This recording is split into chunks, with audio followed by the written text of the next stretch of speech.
Hello, hi, welcome and welcome back to నా చిన్ని life. నాకు చాలా చాలా హ్యాపీగా ఉందనమాట. 100,000 సబ్స్క్రైబర్స్ అయ్యారు నాకు యూట్యూబ్‌లో. ఎప్పటినుంచో వెయిట్ చేస్తూ ఉన్నాను.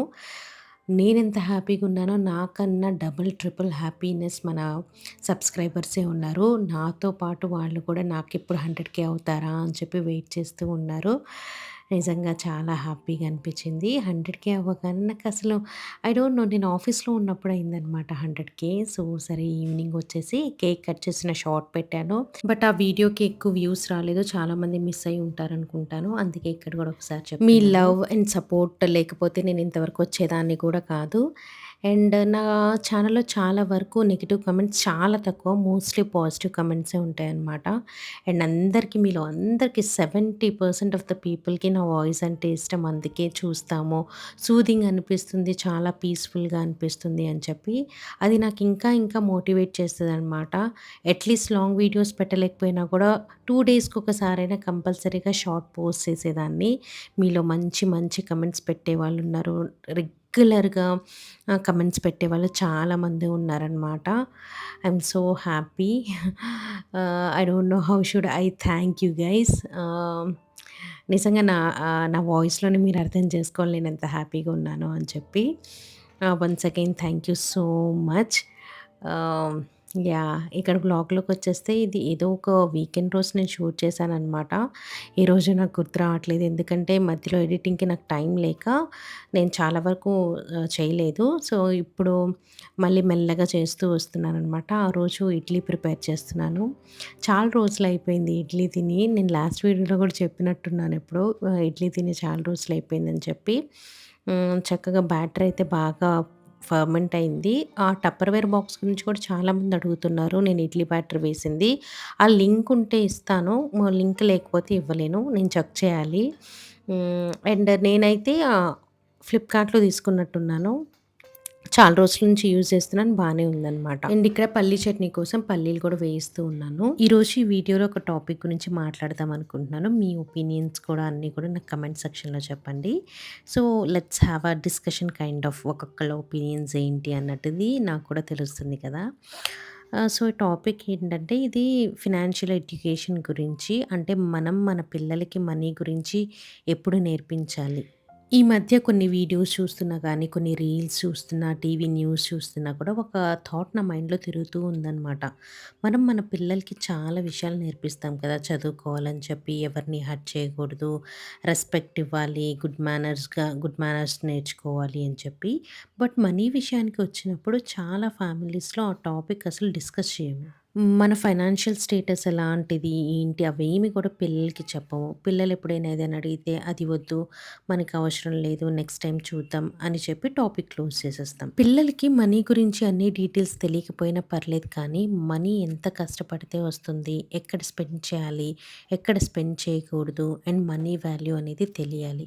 తెలియాలి అంటే మనం చిన్నప్పటి నుంచి వాళ్ళకి చెప్తేనే అది వాళ్ళకి తెలుస్తుంది. ఒక సింపుల్ ఎగ్జాంపుల్ చెప్తాను. సపోజ్ మన కిడ్ స్కూల్‌లో ఒక ఫ్రెండ్ దగ్గర లేటెస్ట్ ఐఫోన్ చూసాడనుకోండి. అంటే ఒక కిడ్ అంటే మేబీ కాలేజ్ ఆర్ సంథింగ్ అలా. ఇంటికొచ్చాక అమ్మ నాకు కూడా ఐఫోన్ కావాలి అని అడిగాడు. మన మన సిట్యుయేషన్ ఎలా ఉంటుంది? మనం అఫోర్డ్ చేయలేము. అంత సిట్యుయేషన్‌లో మనం లేవు. కానీ మనం ఏం ఆలోచిస్తాం? పిల్లలు వేరే తన ఫ్రెండ్స్ దగ్గర అందరి దగ్గర ఐఫోన్ ఉంది. మా బాబు దగ్గరే ఐఫోన్ లేదు అంటే బాధపడతాడు కదా అని ఫీల్ అయ్యి ఈఎంఐలో అయినా కొనేయటం కానీ, లోన్ తీసుకొని కొనడం గానీ, లేకపోతే అప్పు తీసుకొని కొనడం గానీ, మన బడ్జెట్‌లో అది లేకపోయినా కూడా మనం ఎక్కడి నుంచో అక్కడ డబ్బులు అప్పు తీసుకొని ఇలా కొనేస్తున్నాం అనమాట. ఎందుకలా చేయటం చెప్పండి? ఇక్కడ మనం ఏం చేస్తాం తెలుసా? మనం పిల్లల కోసం ఫోన్ కొనడం కన్నా కూడా మనం ఎలా ఆలోచిస్తామంటే, మనం పక్కన పిల్లలతో పాటు సమానంగా ఉండాలి. మనం ఎందులో కూడా తక్కువగా ఉండకూడదు. మా బాబు ఎందులోనూ తక్కువగా ఉండదు అని చెప్పి అలా ఆలోచించి ఫ్రెండ్స్ అందరి దగ్గర ఐఫోన్ ఉండి మన బాబు దగ్గర లేకపోతే తక్కువైపోతాడేమో అని చెప్పి కొనేస్తున్నారనమాట. అలా అస్సలు చేయకూడదు. And this is where I feel parents should stop and think. Actually problem iPhone కాదు, బ్రాండెడ్ క్లోత్స్ కాదు, షూస్ కాదు. ప్రాబ్లమ్ ఏంటంటే మన కిడ్‌కి స్లోలీ ఒక బిలీఫ్ డెవలప్ చేసుకుంటున్నాడనమాట. నా దగ్గర ఎక్స్‌పెన్సివ్ థింగ్స్ ఉంటేనే నేను ఇంపార్టెంట్. అలా ఎలా అయిపోతున్నారు పిల్లలు. అండ్ ఆ ఫీలింగ్ అనేది చాలా డేంజరస్. ఈరోజు ఐఫోన్ అంటాడు, రేపు కార్ అంటాడు, తర్వాత వెకేషన్ అంటాడు, ఫారెన్ వెకేషన్ అంటాడు, పెద్ద ఇల్లు కావాలంటాడు, తర్వాత ఇంకేదో కావాలంటాడు. If happiness is always connected to what other people have, మన దగ్గర ఎంత ఉన్నా కూడా మనం సాటిస్ఫైడ్‌గా ఉండలేమనమాట. సో, మన ఫైనాన్షియల్ స్టేటస్ ఏంటనేది పిల్లలకి, చిన్న పిల్లలైనా పర్లేదు, వాళ్ళకి అర్థమయ్యేటట్టు ఎక్స్‌ప్లెయిన్ చేయాలి. ఇప్పుడు వాళ్ళు ఒక టాయ్ అడిగారనుకోండి, ఆ టాయ్ మనం కొనలేని సిట్యుయేషన్‌లో ఉన్నాము అని చెప్పడం కన్నా కూడా, ఇప్పుడు ఆ టాయ్ ఎందుకు? దానికన్నా మంచిదేమైనా కొనుక్కోవచ్చు కదా! దానివల్ల ఏం యూజ్ ఉంది? అది వేస్ట్ ఆఫ్ మనీ. దానికన్నా యూజ్‌ఫుల్ ఐటెమ్ ఎప్పుడైనా కొనుక్కుందాము. ఒక 1 మంత్ తర్వాత గూడా నీకు అదే టాయ్ కొనాలనుకుంటే లెట్స్ సీ ఇన్ ప్లాన్ అని చెప్పి వాళ్ళకి అర్థమయ్యేటట్టు చెప్పాలనమాట. మా బాబు చదువుతుంది యూకేజీ అయినా కూడా నేను ప్రతి ఒక్కటి తనకి ఎక్స్‌ప్లెయిన్ చేసి చెప్తాను. తనకి ఎంత అర్థమవుతుందో అంతే అర్థమవ్వనియండి. బట్ ముందు నుంచి ప్రతి ఒక్కటి వాళ్ళకలా చెప్తూ ఉంటే దెన్ మెల్లమెల్లగా వాళ్ళు అర్థం చేసుకుంటారనమాట. ఇప్పుడు కిడ్స్ ఎలా ఉన్నారంటే, ఇప్పుడు మనకొక వస్తువు కావాలి అంటే కావాలి అంతే అన్నట్టు వాళ్ళకి పేషెన్స్ లేకుండా తయారయ్యారనమాట. కావాలి అంటే కావాలి అన్నట్టు. కానీ వాళ్ళు అడగంగానే వెంటనే నేనేం కొనివ్వననమాట. సో, నేను తిట్టను. ఎందుకురా అది ఇది అని చెప్పి ఇష్టం వచ్చినట్టు తిట్టను. నేను మెల్లగా కూర్చోబెట్టి ఎక్స్‌ప్లెయిన్ చేస్తాను తనకి సిట్యుయేషన్ అంతా కూడా. మమ్మీ దగ్గర అంత డబ్బు లేదు. మనం అంత ఖర్చు పెట్టలేము ఇలాంటి వస్తువుల మీద అని చెప్తాను. నీ స్కూల్ ఫీజ్ కట్టాలి, నీకు అది కట్టాలి, ఇది కట్టాలి అని కూడా నేను చెప్పేస్తాను మొత్తం కూడా.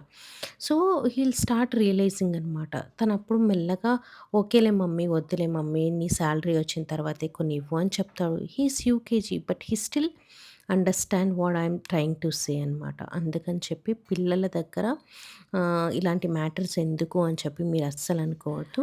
వాళ్ళతో ఓపెన్‌గా మాట్లాడటం అదంతా కూడా ముందు నుంచే చేస్తే పిల్లలకి కూడా మన సిట్యుయేషన్స్, మన లైఫ్ స్టైల్ ఏంటి అనేది కూడా అంతా అర్థమవుతుందనమాట.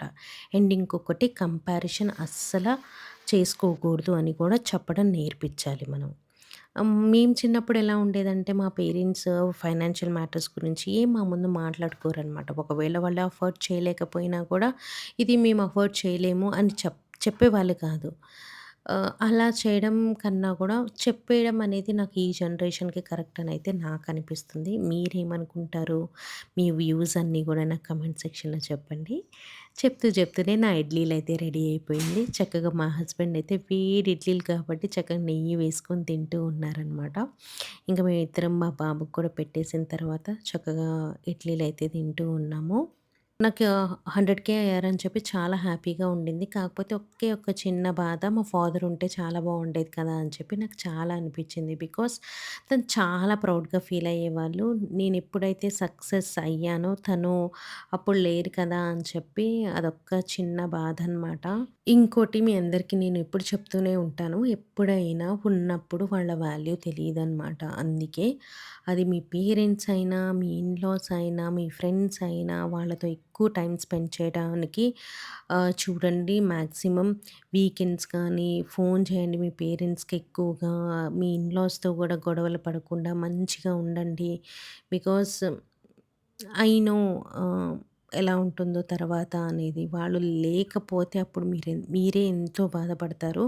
అట్‌లీస్ట్ ఉన్నన్ని రోజులైనా గొడవలేవన్నా ఉన్నా కూడా అన్నీ పక్కన పెట్టేసి హ్యాపీగా ఉండండి. మంచిగా ఉండండి. ఎందుకు లైఫ్ ఉండేదే ఒకే ఒక్క లైఫ్. అందులో ఊరికే గొడవలు పడటం, అలగడం, ఒకళ్ళ మీద ఒకళ్ళు చాడీలు చెప్పుకోవటం ఇవన్నీ వేస్ట్ ఆఫ్ టైమ్ తెలుసా? లాస్ట్ డేస్‌లో మనకర్థమవుతుందనమాట. ఎందుకు ఇవన్నీ చేసాం మంచిగా ఉండుంటే బాగుండేది కదా అని చెప్పి. అండ్ మీ పేరెంట్స్‌కి ఏదొక చిన్న గిఫ్ట్ ఇస్తూ ఉండండి. మీకు ఉన్నంతలోనే నేనేం వేలు వేలు పెట్టి కొనాల్సిన అవసరం లేదు. ఎప్పుడైనా పేరెంట్స్ దగ్గరికెళ్తుంటే డ్రై ఫ్రూట్స్ తీసుకెళ్ళండి. అలా ఏదో ఒకటి చేస్తూ ఉండండి. They will be happy. Hmm. So, మీకున్న వాళ్ళతో చాలా హ్యాపీగా ఉండండి. అనవసరంగా గొడవలు అలాంటివి ఏం పడొద్దు. తర్వాత రిగ్రెట్ అవుతారు డెఫినెట్‌గా. అండ్ మా పనమ్మాయి వచ్చి అంతా పని చేసేసింది. నేనైతే లంచ్ కూడా ప్రిపేర్ చేసేసాను. వైట్ రైస్ అండ్ మెంతి కూర పప్పు, ఆమ్లెట్ అయితే చేశాను. ఇది నా హస్బెండ్ ప్లేట్ అనమాట. అండ్ టీవీ చూస్తూ తిన్నాము. మా బాబుకి అన్నం తినేసిన తర్వాత తనకు మళ్ళీ ఆమ్లెట్ కావాలి అంటే ఆమ్లెట్ వేసి ఇచ్చాననమాట. ఆమ్లెట్ ఇష్టంగా తింటాడు. అదొకటి హ్యాపీ నాకు. చక్కగొచ్చింది కదా! మంచిగుంది ఆమ్లెట్ అయితే. అండ్ మొన్న నా కొలీగ్స్ కూడా చెప్తూ ఉన్నారనమాట. నా వీడియోస్‌లో ఆమ్లెట్ చూస్తే వాళ్ళకి కూడా తినాలనిపిస్తూ ఉంటుందంట. మధ్యాహ్నం కొంతసేపు పడుకున్నాను. ఒక గంట అలా పడుకున్నాననమాట. తర్వాత 4:30 అలా అవుతుంది. లైట్‌గా చినుకులు స్టార్ట్ అయ్యాయి. మా బాబు ఇంకా వర్క్ చేసుకుంటూ ఉన్నాడు. అండ్ పిల్లల్ని కూడా వర్క్ ఎప్పటికప్పుడు కంప్లీట్ చేసేసుకోవాలి. ఏ రోజుది ఆ రోజు అనేవి కూడా నేర్పించండి. పేరెంట్స్ ఇద్దరిలో ఎవరో ఒకళ్ళు కొద్దిగా స్ట్రిక్ట్ ఉండాలి.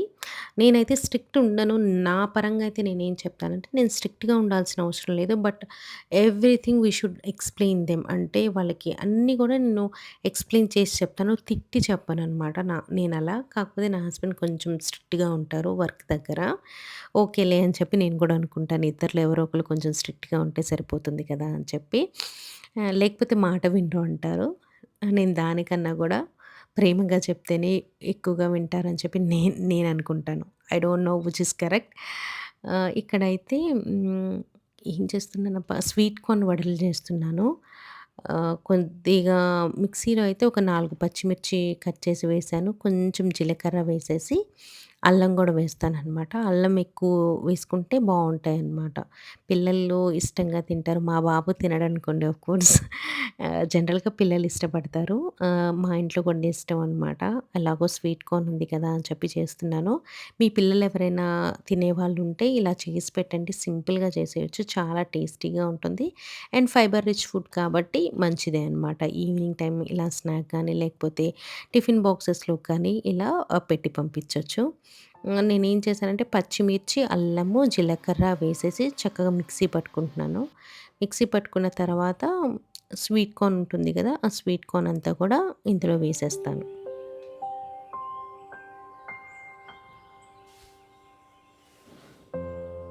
నాకిలా ఏదో ఒక స్నాక్ చేయడం ఇష్టమనమాట 4:00కి. నేను స్కూల్ డేస్‌లో ఉన్నప్పుడు మా మమ్మీ నాకిలా చేసి పెట్టేవాళ్ళు. ఇప్పుడు నేను మా బాబుకి చేసి పెట్టలేను. నేను ఆ టైంలో ఆఫీస్‌లో ఉంటాను కాబట్టి, అందుకే అట్‌లీస్ట్ వీకెండ్స్ అయినా కూడా ఏదో ఒక స్నాక్ అయితే చేస్తాను. ఇష్టంగా తినకపోయినా మా బాబుకి 1, 2 పెడతాను. మెల్లమెల్లగా ఇలాంటి ఫుడ్ అలవాటు చేస్తున్నాను నేను. కొద్దిగా పసుపు, ఉప్పు వేసేసి ఇంకా మిక్సీ పట్టుకుంటాను. కొంచెం కచ్చా పచ్చాగా దంచుకోండి. నేనైతే కొంచెం మంచిగానే మిక్సీ చేశాను. బికాజ్ మా బాబు మళ్ళీ పంటికేదన్నా తగిలితే తినడంటాడని చెప్పి నేను ఫైన్‌గా గ్రైండ్ చేశాను గానీ, జనరల్‌గా కచ్చా పచ్చాగా చేసుకుంటే మనకి నోటికి చివీగా ఉండి అనిపిస్తదనమాట.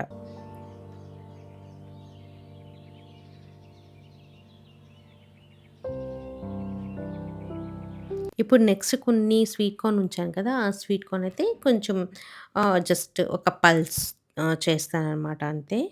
చేసేసి అది గూడా వేసేసి ఇందులో కొంచెం ఈ మిరియాలు వేసుకుంటే వేసుకోవచ్చు కానీ నేను మా బాబు తినడని చెప్పి మిరియాలు వేయలేదు. ఉల్లిపాయలు వేసుకోండి. కరివేపాకు, కొత్తిమీర అలాంటివి ఉంటే వేసుకోండి. అండ్ ఒక 4 స్పూన్స్ బియ్యం పిండి వేసి, ఒక 2 స్పూన్స్ శనగపిండి వేశాను. ఎందుకంటే లూజ్‌గా ఉంది కదా! కొంచెం బ్యాటర్. బ్యాటర్ టైట్‌గా ఉండాలి. అప్పుడే నూనె ఎక్కువ పీల్చుకోదనమాట.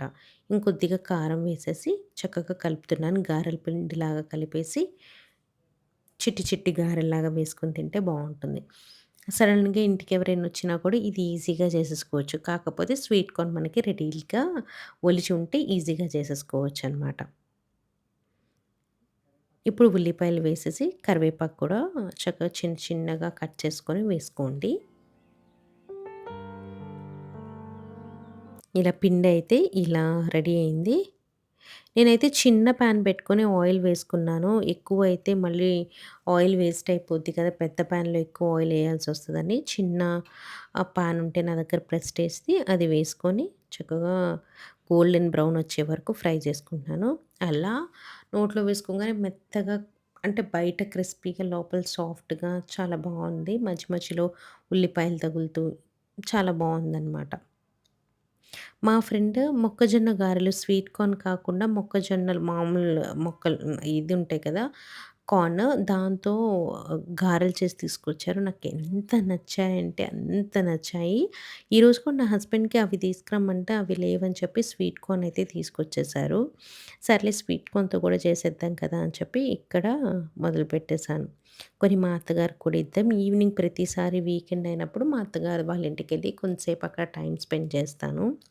అండ్ రీసెంట్‌గా నేను మా తోడికోడలు వాళ్ళ పాప హాఫ్ సారీ ఫంక్షన్ కోసం అని చెప్పి చీరలు, నగలు అవన్నీ చూపించాను కదా! దాని తర్వాత మీరు రెడీ అయిన వీడియో పెట్టలేదేంటి అని అడుగుతూ ఉన్నారు.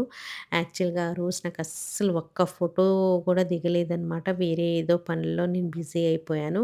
ఇంకా వీడియో షూట్ చేయలేదు. ఇంకా చుట్టాలుంటే ఇంకా వీడియో కాన్సంట్రేషన్ ఎక్కడుండిద్ది వాళ్ళతో టైమ్ స్పెండ్ చేయడమే సరిపోతుంది. అందుకే ఆ చీర కట్టుకున్నది ఒక్క ఫోటో గూడా లేదు. అండ్ మీరందరూ అడుగుతున్నారు కాబట్టి ఏదో ఒక టైంలో నాకు టైం దొరికితే నేను ఆ శారీ కట్టుకొని మీకు చూపిస్తాను. అది యాక్చువల్లీ మా అత్తగారి శారీ అనమాట నాకిచ్చారు. బాగా నచ్చింది. మీరు శారీ లింక్ అని చెప్పి అడిగారు గానీ, అదెక్కడ తీసుకున్నారో మా అత్తయ్య నాకు తెలీదు. ఈ శారీ అడిగి నేను చెప్తాననమాట. 2 ప్లేట్స్‌లో వేశాను గదా! ఒక ప్లేట్‌లో ఏంటంటే అల్లము కొంచెం తక్కువ వేశాను. ఇంకో ప్లేట్‌లోవి కొంచెం అల్లం తర్వాత తురిమి వేశాననమాట. మా అత్తగారు వాళ్ళకి తీసుకెళ్ళేవి కొంచెం అల్లం ఎక్కువ ఉన్నవైతే వాళ్ళు ఇష్టపడతారు కదా! అని చెప్పి కొంచెం అల్లం ఎక్కువ వేసి చేశాను అవి.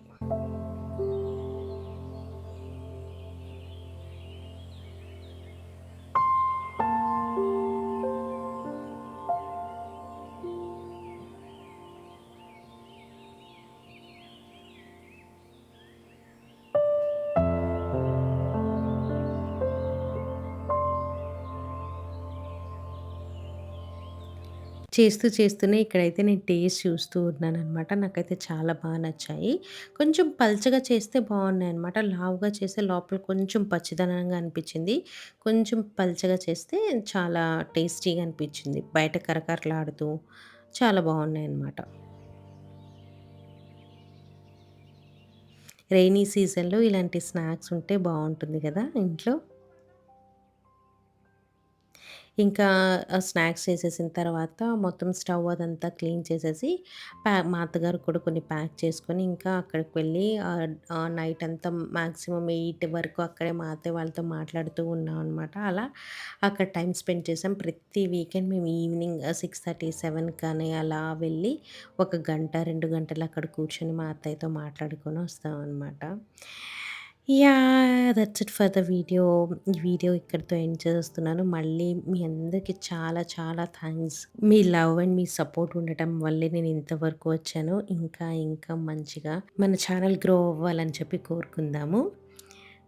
That's it for the video. మళ్ళీ ఇంకొక కొత్త వీడియోతో మీ ముందుంటాను. Until then bye bye. Take care. See you soon.